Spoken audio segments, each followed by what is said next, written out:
ನಾನು ಆ ಕಡೆ ಹೋಗೋದಿಲ್ಲ, ಅವ್ರ ಕಡೆ ಮಂಗಳೂರು ಜನ ನಗಲ್ಲ ಹೆಚ್ಚಾಗಿ ಅಂತ. ಒಳ್ಳೆ ಜನ ರೀ, ಕೇಳಿದಷ್ಟು ಕೊಡ್ತಾರೆ, ಸ್ಟ್ಯಾಂಡರ್ಡ್ ಹೋಟ್ಲ್ಗಳಲ್ಲಿ ಇಳಿಸ್ತಾರೆ, ನಮ್ಮ ಹಿಂದೆನೇ ಇರ್ತಾರೆ, ಅತ್ಯಂತ ಸ್ಫುರದ್ರೂಪಿಗಳು.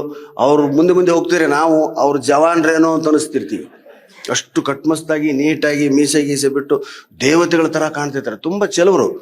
ಈ ಸಮುದ್ರ ದಂಡೆ ಕಡೆ ಇರೋ ಜನ ಬಹಳ ಚೆಲವು, ಯಾಕಂದ್ರೆ ಬೆವರು ಜಾಸ್ತಿ ಹೋಗಿ ಕೆಂಪಗಾಗ್ತಾರ ಅವ್ರು. ನಮ್ಮ ಕಡೆ ಸೂರ್ಯ ಯಾಕೆ ನಮ್ಮ ಮೇಲೆ ಅಷ್ಟು ಸಿಟ್ಟೋ ಏನೋ, ಬೆಳಗಿರೋರು ಕರ್ರಗಾಗ್ತೀವಿ ನಾವು. ಅಲ್ಲಿ ಬೆವರೋದ್ರಿಂದ ಅವರು ಏನು ತುಂಬಾ ನೀಟಾಗಿರ್ತಾರೆ. ಎಷ್ಟೋ ಸಾರಿ ಬಾಡಿ ಗಾರ್ಡ್ ನೇಮಿಸಿರ್ತಾರೆ ನಮ್ಗೆ. ಯಾವ್ದಾದ್ರು ಮಂಗಳೂರು ಕಾರ್ಯಕ್ರಮಕ್ಕೆ ಹೋದಾಗ ಬೌನ್ಸರ್ಸ್ ಅಂತೀವಲ್ಲ, ಅವರು ಕೂಡ ವೈಟ್ ಅಂಡ್ ಇಟ್ಕೊಂಡು ಅವ್ರ ಆ ಕಡೆ ಇವ್ರ ಈ ಕಡೆ ಹೋಗ್ತಿದ್ರೆ, ಬಾಳೆ ಮಂಟಪದ ಮಧ್ಯೆ ಒನಕೆ ಹೋದಾಗ ನಾವು ಹೋಗ್ತಿರ್ತೀವಿ ಬಾಳೆ ದಿಂಡುಗಳು, ಅವರು ಒನಕೆ ಮಧ್ಯೆ. ಒನಕೆಗೆ ಯಾಕೆ ಇಷ್ಟು ಮೆರವಣಿಗೆ ಅಂದಿರ್ಬೇಕು ಜನ, ಅಂತ ಪರಿಸ್ಥಿತಿ ನಮ್ದು. ಆದ್ರೆ ನಗಲ್ಲ, ಸುಮ್ಮನೆ ವಿನಯ. ಏನ್ ಸರ್ ನಗ್ತಾ ಇಲ್ಲ? ನಿಮ್ಮ ಮಾತಿಗೆ ನಗುವುದಾ? ನಿಮ್ಮ ಮಾತಿಗೆ ನಗಬಾರ್ದು. ನಗಬೇಕು ಸರ್, ನಗಬೇಕು. ನಮ್ಮಲ್ಲಿ ಉರುಳಾಡ್ ನಗ್ತಾರೆ, ನೀವೇನ್ರಪ್ಪ ಇದು? ನಗೋದಿಲ್ಲ ಸರ್, ಏನು ನಗೋದಿಲ್ಲ. ನಾನು ಆಳ್ವ ಅವ್ರನ್ನ ಕೇಳಿದೆ, ಮೋಹನ್ ಅವ್ರು, ಏನು ಸರ್ ಯಾಕೆ ಯಾರು ನಗ್ತಾ ಇಲ್ಲ? ನಮ್ಮ ಜನ ಹಾಗೆಲ್ಲ ನಗಾಡೋದಿಲ್ಲ. ಯಾಕೆ ಸರ್? ನೀವು ನಮ್ಮ ಮಾನ್ಯ ಅತಿಥಿ, ನಿಮ್ಮ ಮಾತಿಗೆ ನಗುವುದಾ? ನಗ್ರೆ ಅಗೌರವ ಅಂತ ಭಾವಿಸೋ ಜನ ಇದ್ರು. ಈಗ ಸ್ವಲ್ಪ ಭುವನೇಶ್ವರ ಹೆಗಡೆ ಅಂತವರೆಲ್ಲ ಕಾರ್ಯಕ್ರಮ ಅಭ್ಯಾಸ ಮಾಡಿಸಿ ಸರಿಯಾಗಿದೆ ಅನ್ನಿ. ಆದರೆ ನಗದೆ ಇದ್ರೆ ನಮಗೆ ಏನೂ ಇಲ್ಲ ಅಂತಲ್ಲಿ. ಅದಕ್ಕಿಂತ ಪೂರ್ವದಲ್ಲಿ ಸಿರಿಸಿಯ ಯಾವುದೋ ಒಂದು ಭಾಗದ ಹಳ್ಳಿ ಮನೆಗೆ ನಾನು ಹೋಗಿದ್ದೆ, ಹೆಗಡೆಯವರು ಅಂತ. ನಾನು ಹೋಗೋ ಟೈಮ್ಗೆ ಅವ್ರ ಪಾಪ ಸ್ನಾನಕ್ಕೆ ಇಳಿದು ಬಿಟ್ಟಿದ್ರು. ಹೋಗಿ ಹೆಗಡೆಯವ್ರು ಇದ್ದಾರಾ ಅಂತ ಕೇಳ, ಬನ್ನಿ ಕೂತ್ಕೊಳ್ಳಿ ಅಂತ ಒಬ್ಬ ಹೆಣ್ಮಗಳು ಅಂತ. ಏನು ನೆಲ ಶುಭ್ರವಾಗಿತ್ತು ರೀ, ತುಂಬ ಶುಭ್ರವಾಗಿರ್ತಕ್ಕಂಥ ನೆಲ, ಎಲ್ಲೆಲ್ಲೂ ಒಂದು ಕಸ ಕಡ್ಡಿ ಇಲ್ಲ. ಹೆಗಡೆಯವ್ರು ಒಳಗಡೆಂದೇನ ಕುಯ್ಯರು, ಪ್ರಾಣೇಶ್ ನಾನು ಮೀತಾ ಇದ್ದೀನಿ, ಸ್ವಲ್ಪ ಕೂತ್ಕೊಳ್ಳಿ ಬಂದೆ ಅಂತ. ಆಯ್ತು ಸರ್ ಅಂತ ಕೂತೆ. ಎಲ್ಲೆಲ್ಲೂ ಕಸ ಕಡ್ಡಿ ಇಲ್ಲ. ನಾನು ಬಾಯಿಲಿ ಚಾಕ್ಲೇಟ್ ಹಾಕೊಂಡು ಇದನ್ನ ಅಲ್ಲೇ ಎಸೆದೆ. ಅಯ್ಯೋ ತಪ್ಪ, ಎಸಿಬಾರ್ದಾಗಿತ್ತು. ಮತ್ತೆ ದೇಹತಾಗಿ ಜೇಬಲ್ಲಿ ಹಾಕೊಂಡೆ, ಒಂದೇ ಒಂದು ಧೂಳಿಲ್ಲ. ಕಾಲು ನೋಡ್ಕೊಂಡೆ, ಚಪ್ಪಲಿ ಕರೆಕ್ಟ್ ಟೈಮ್ ಬಿಡ್ತಾರೆ, ಏನು ಮನೆ ನೀಟ್ ಇಟ್ಟಿರ್ತಾರೆ, ನೋಡ್ಬೇಕು ನಾವು. ಸರಿ ಕೂತೆ ಸರ್. ಯಾರೋ ಒಬ್ಬ ಹೆಣ್ಮಗಳು ಒಂದು ಮಗು ಎತ್ಕೊಂಡ್ಬಂದು, ಹೆಗಡೆಯವ್ರು ಉಂಟಾ ಅಂತ ನನ್ನೇ ಕೇಳಿದ್ರು. ನಾನು ಅವರಿಗೆ ಕಾಯ್ತಾ ಇದ್ದೀನಮ್ಮ, ಕೂತ್ಕೋ ಅಂದು. ಅಮ್ಮ ಕೂತ್ಕೊಂಡು, ಅವಳ ಮಗು ಆಡ್ತಾ ಅಲ್ಲಿ ಲ್ಯಾಟ್ರಿನ್ ಮಾಡಿಬಿಡ್ತು, ಟೈಲೆಟ್ ಮಾಡಿ. ಶುಭ್ರ ಸ್ಫಟಿಕದಂಥ ಮನೆಯಲ್ಲಿ ಆ ಮಗು ಟೈಲೆಟ್ ಮಾಡಿಬಿಡ್ತ್ರಿ. ಅಮ್ಮ ತಲೆ ಕೆಟ್ಟೋಯ್ತು ನನಗೆ. ಎಂಥ ಹೆಣ್ಮಗಳಿಗೆ. ಅವ್ರ ಆಳು ಒಳಗಡೆಯಿಂದ ಬಂದ ನೋಡ್ರಿ, ಎಂಥದ ಮಾರ ಐತಿ ಇದು. ಮಗುವನ್ನ ಇಲ್ಲಿ ಇಸಿ ಕೂಡ್ಸುದ? ಹೆಗಡೆಯವ್ರ ಕಂಡ್ರೆ ಬಾಯಿ ಹಾಕ್ತಾರೆ. ನನಗೆ ದಂಗು ಬಡ್ದ್ಬಿಟ್ಟೆ ನಾನು. ಏನಪ್ಪ ಇದು, ಎಂತ ಮಾತಾಡ್ತಾನೆ ಬಡಿ ಮಗ. ಅಲ್ಲಿ ಬಾಯಿ ಹಾಕ್ತಾನೆ ಅಂದ್ರೆ ಬೊಯ್ತಾರೆ ಅಂತ ಅರ್ಥ ಅಂತಾರೆ. ಊಹಿಸಕ್ಕೂ ಸಾಧ್ಯ ಇಲ್ಲ ಇಂಥ ಶಬ್ದ.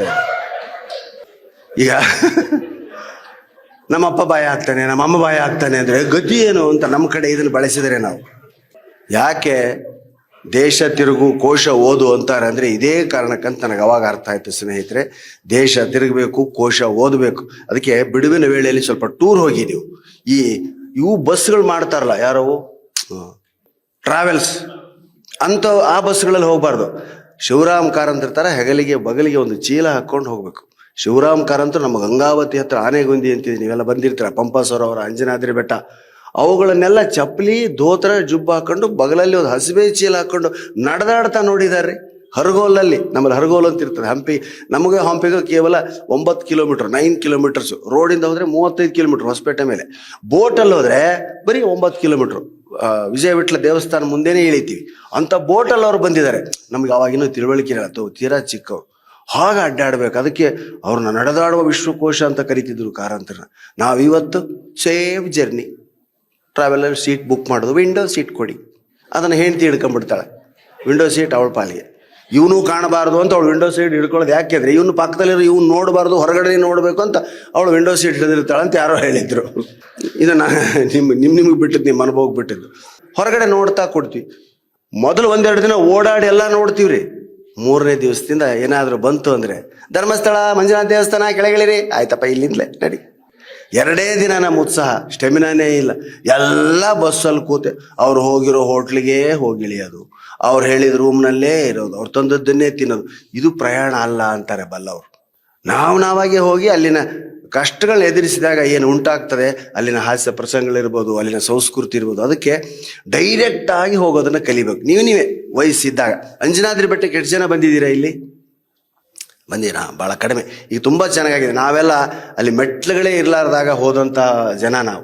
ಹಗ್ಗ ಒಬ್ಬ ಮೇಲೆ ಕಷ್ಟಪಟ್ಟು ಕೋತಿ ಥರ ಹತ್ತಿ ಆಮೇಲೆ ಹಗ್ಗ ಬಿಡೋದು, ಆ ಹಗ್ಗ ಹಿಡ್ಕೊಂಡು ನಾವು ಮೇಲೆ ಹತ್ತೋದು, ಈ ಥರ ಹೋದವ್ರು ನಾವು. ಈಗ ಮೆಟ್ಲಾಗಿದೆ, ಮೋದಿಯವರು ಬರ್ತಾರೆ ಅಂತ ತೀರಾ ಅದನ್ನ ಡೆವಲಪ್ ಮಾಡಿದ್ದಾರೆ, ಸಾವಿರಾರು ಜನ ಸೇರ್ತಾರೆ. ಬನ್ನಿ, ಅದ್ಭುತವಾಗಿದೆ ಈಗ ನೋಡೋವಂಥಕ್ಕೆ. ಅಲ್ಲಿ ಮೇಲಿನಿಂದ ಸೂರ್ಯನ ಆಂಜನೇಯ ಹಿಡಿಯೋಕ್ಕೆ ಹೋದದ್ದು ಅದೇ ಅಂಜನಾದ್ರಿ ಬೆಟ್ಟದಿಂದ. ಅಂಜನಾದ್ರಿ ತಾಯಿಯ ಮೂರ್ತಿ ಇದೆ. ಇವತ್ತು ಅದೊಂದು ದೊಡ್ಡ ಸ್ಥಳ ಆಗಿದೆ. ತಿರುಪತಿಯವರು ಅದು ನಮ್ಮದು, ಅಲ್ಲಿ ನಮ್ಮಲ್ಲಿ ಹುಟ್ಟಿದಾನೆ ಆಂಜನೇಯ ಅಂತಂದ್ರು. ಇಲ್ಲ, ನಮ್ಮ ಕಡೆ ಬಂದು ಸ್ವಲ್ಪ ಜನರನ್ನ, ಕೋತಿಗಳನ್ನ ನೋಡಿ ಸರ್ ನೀವು, ನಿಮ್ಗೆ ಇಲ್ಲೇ ಅಂತ ಖಾತ್ರಿ ಆಗುತ್ತೆ ಅಂತ ನಾವು